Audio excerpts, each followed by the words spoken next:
It's a pleasure to welcome to studio security analyst Jonathan Regev and international affairs analyst Dan Perry, the former Europe and Middle East editor at the Associated Press. Gentlemen, thank you both so much. So much to unpack. I want to start with Donald Trump believing that the Iranians are scum.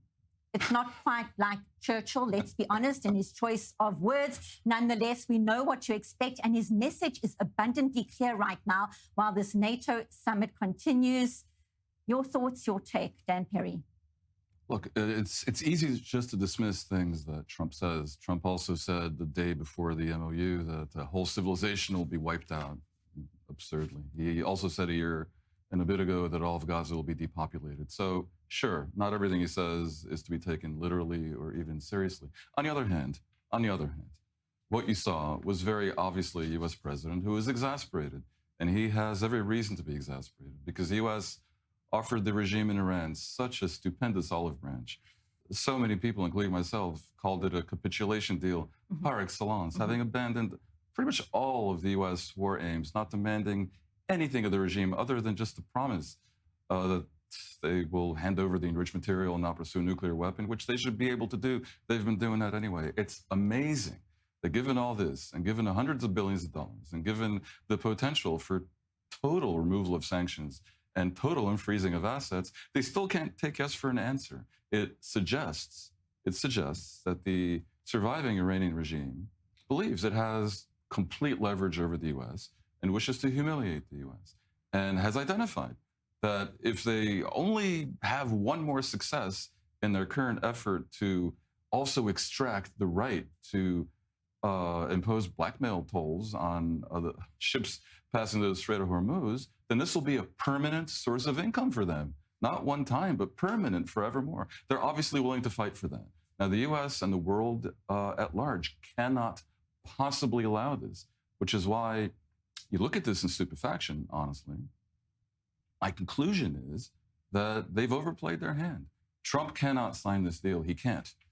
No matter how unusual Trump is, no matter how desperately he wants to not resume the kinetic war, because the war is unpopular and the U.S. midterms are coming, my prediction remains that they will not sign the MOU, or rather the deal based on the MOU. They will draw out the negotiations, buy time until the midterms, and then after the midterms, they'll have greater freedom of action. And if we consider what that might look like, it could be a return to war. It could be a more determined war. It could be this time a war where the NATO allies are on side because they are feeling a little bit foolish about having seemingly supported the regime. And you saw Mark Rutte in Ankara at the meeting with Trump, supporting the latest strikes. That's a departure, but it could also be a return to the blockade, this time with the entire world on side, because Iran, in its insistence on a blackmail toll, will have declared economic war on the entire planet. And if you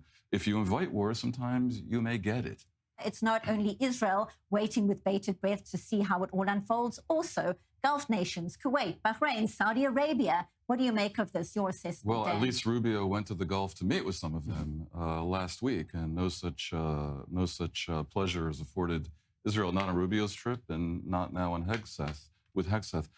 I know that Netanyahu is in the middle of an election campaign. Whatever he says publicly will be whatever he thinks will cause him the least damage or maybe even some good.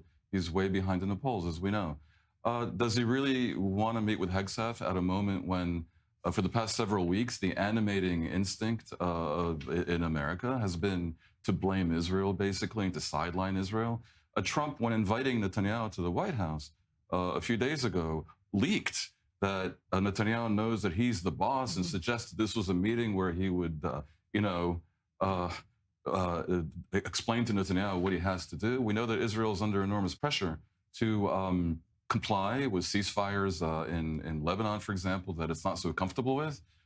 We know that at least until a few days ago, the U.S. has been negotiating with Iran about Lebanon, allowing Iran another concession linkage between the Persian Gulf and Lebanon. And Israel's not at the table, but Iran is, about what Israel can do in Lebanon from where it's being attacked by Iran's proxy. Israel's in an incredibly undignified position. And Netanyahu, in his public comments, is going to try to minimize that and suggest that it's still one big happy family. But the truth is, in America, the war has been unpopular.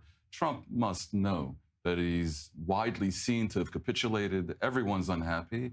And Netanyahu, for the moment, is the fall guy. The good news is everything can turn on a dime. It's Trump. Back to Ankara, turning our focus to the Ukraine-Russia war. President Donald Trump saying he would discuss plans with President Volodymyr Zelensky to give the country the capability to make their own Patriot missile defense systems. Take a listen. A little birdie told me this about the fact that we'll give them the right to make Patriots. We'll show them how to do it. It's very complex, actually, but it's you'll figure out the complexity quickly. Your thoughts, Dan Perry, 1 minute till the break. As opposed to the meeting in the White House, this one was good karma. Trump seemed to give him something, in this case, a license. This addresses the fact that the U.S. doesn't really want to be giving away any more Patriot missiles because there's an issue of supply of air defense that one needs for oneself as well.